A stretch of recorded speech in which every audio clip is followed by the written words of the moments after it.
Rendre gloire à Dieu Tout-Puissant qui nous a permis de nous réunir ensemble à l'occasion de cette retraite gouvernementale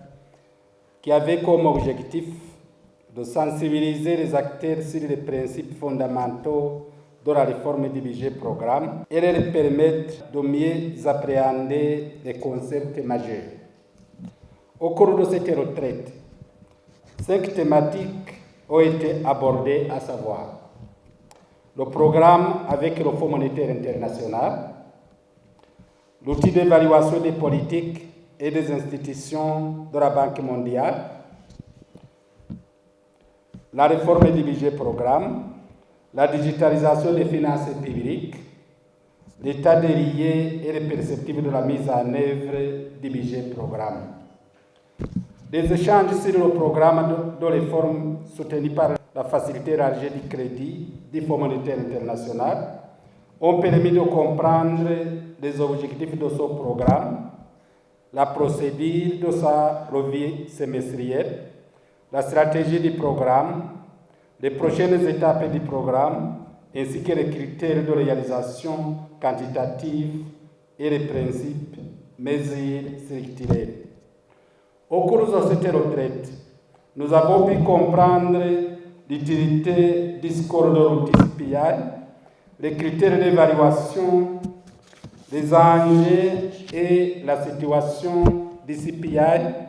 pour notre pays, ainsi que les réformes à mettre en œuvre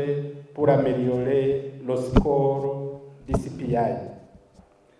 Nous avons pu également appréhender le cadre légal et les objectifs de la réforme du budget programme, les facteurs clés de succès, la vision pluriannuelle de la budgétisation, le processus d'élaboration et d'exécution du budget en mode programme, la réforme comptable et les enjeux de la digitalisation dans un contexte de budget programme. Ensuite, l'état des lieux de la mise en œuvre de toutes ces réformes nous a été présenté et nous nous réjouissons du pas déjà franchi pour la réussite de ces réformes. Enfin, nous avons constaté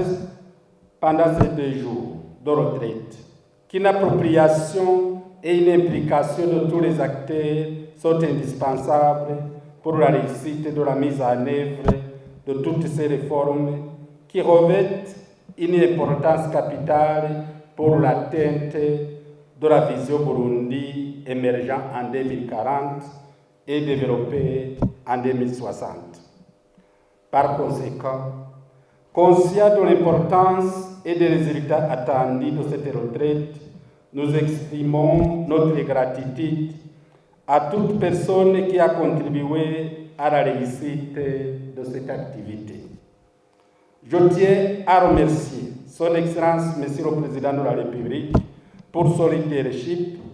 et son engagement personnel et ferme dans la mise en œuvre de ces réformes qui sont en train d'être menées dans un contexte économique particulièrement difficile, marqué par d'énormes défis et de déséquilibres macroéconomiques importants auxquels nous devons faire face. Je félicite également le ministre des Finances, du Budget et de la Planification économique pour le choix des présentateurs d'un si haut niveau pour animer cette retraite gouvernementale étendue au secrétaire permanent et au cadre de la présidence, de la vice-présidence et de la primature. Je remercie également tous les experts venus de plusieurs horizons pour nous partager leurs savoirs et leurs savoir-faire, qui trouvent ici l'expression de la gratitude du gouvernement du Burundi. J'invite les membres du gouvernement, qui sont les premiers responsables, de s'approprier des enseignements et des expériences et des recommandations ici de cette retraite et de les mettre en œuvre, chacun ce qui le concerne, dans son secteur de responsabilité. Je vous exhorte à œuvrer en apportant, chacun ce qui le concerne, une contribution significative et efficiente pour la réussite de la mise en œuvre de toutes ces réformes. de notre côté, nous ne ménagerons aucun effort pour soutenir ces réformes visant à booster l'économie de notre pays. Ensemble, marchons pour un Burundi émergent en 2040 et développé en 2060. Je vous remercie.